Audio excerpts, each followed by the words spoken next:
What's up guys? So today we're going to be doing a video on how to be sub 20, and all the advice that is given for how to be sub 20 can be applied to pretty much every barrier up until sub 10. I would say that all the advice you're going to get in this video will take you to sub 15 and below. And I'm just going to say this now because I'm not going to make it as a tip. I'm just going to assume that you understand that look ahead is very important. Look ahead is super important. Don't be like me. Don't turn fast and pause a lot and have no look ahead. So just as a general rule, make sure you are actively trying to improve your look ahead. I have a video that I will link and you can go and watch that on look ahead. All right, tip number 1 is you need to learn better F2L algorithms. So a lot of this advice that I'm going to be basing this off is stuff that I gave my girlfriend as advice when she was trying to become sub 20. When I met her, she averaged like 22 to 23, and then I helped her out with a lot of stuff to help her get sub 20. And easily the biggest thing that I see from anyone who averages over 20 seconds is their F2L algorithms are horrible. Out of all of the advice I'm going to give in this video, easily the best one is fix your F2L algorithms. I even have a lot of people who tell me, oh, I use good algorithms, and then I'll ask them, how do you do this case? And it's really, really bad. I might pop up on some screens some examples of more efficient ways to solve something and the example of how the bad way to solve it would be, but just know, go through all your F2L algorithms and figure out how to do them more efficiently. Even if you think you have a good way of doing it, look up online, find other resources. I have advanced F2L videos. There's other ones on YouTube. AlgDB is a website. Look at those and see what the cases they use and see how it compares against yours. Another really big thing that annoys me along with F2L algorithms is lots of people will talk about, oh, just do it the intuitive way. Don't learn algs. Algs aren't good. Don't do that, blah, blah, blah. Okay, here's the thing.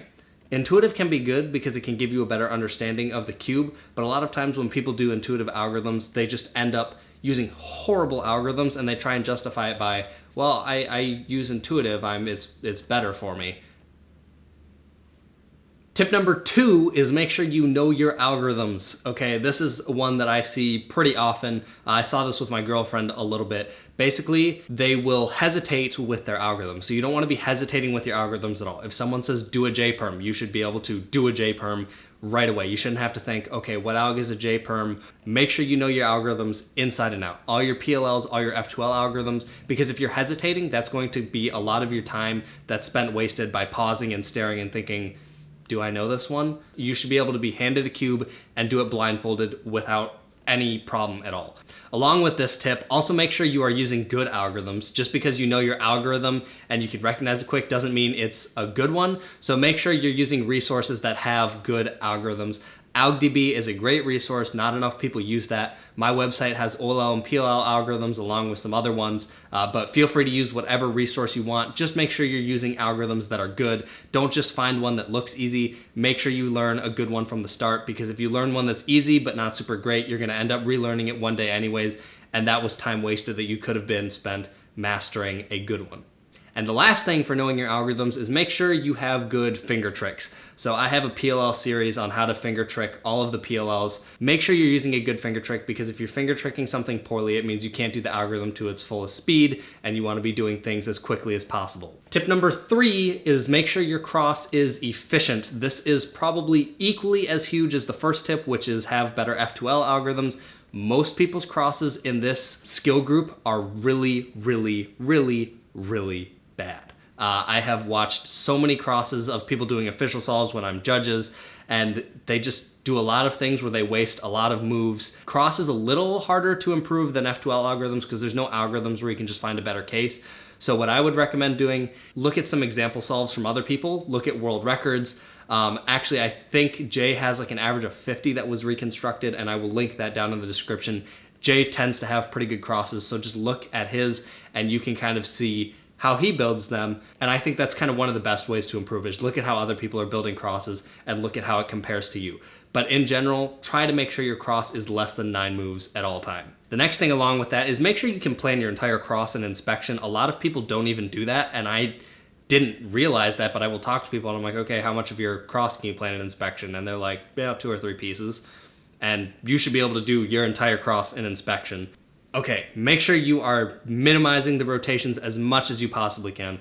Lots of people in this skill group will waste a lot of rotations, and realistically, I think you should be able to do most of your solves in less than 5 rotations, and I feel like 5 is kind of on the higher end. Obviously, the really good solvers are probably doing between 3 and 4 per solve. Minimize these as best you can, and that's kind of where learning better F2L algorithms can come in handy, is you learn different algorithms to solve from different angles. You should never, ever have to do a Y2 during F2L. You should be able to solve every case from multiple angles, and that will help tremendously with rotations. Minimize your rotations. They're not always bad, but you shouldn't have to do more than 5 or 6, and even then, that's still kind of on the high end. All right, yes, tip number 5, stop turning so aggressive. You do not need to turn so aggressive. So many times in comp, I'm like watching people who solve and they're at like the 23-second area, and they just look like they're trying to hurt the cube. They're like strangling it, and they're really tense, and they're just turning super aggressive. You can turn so calm and even be sub 15. I'll have examples of that you can watch, but you do not need to turn aggressive. And realistically, like I said, between 20 and like 15 seconds, it's super easy to turn really slowly and still get good times. You don't have to turn super fast. I think it's good to develop your TPS early on, but don't make TPS your only focus, because I feel like that's kind of what I did. And now I have a lot of pauses in my solves that are very hard for me to get rid of just because it's been habit so long. And in fact, between 15 and 20 seconds, I would argue you don't even have to turn fast at all. You can turn extremely slowly and still be sub 20. You don't have to worry about turning really fast just to get sub 20.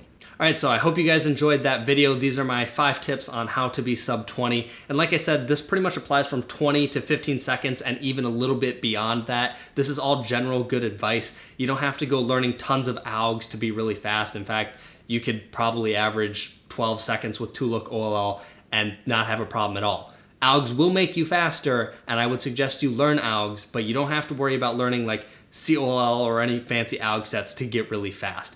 That will be beneficial, but these like core principles will help you much more in the long run than something like winner variation or VLS is going to help you at this stage in your cubing. So thanks for watching, guys, and I'll see you later.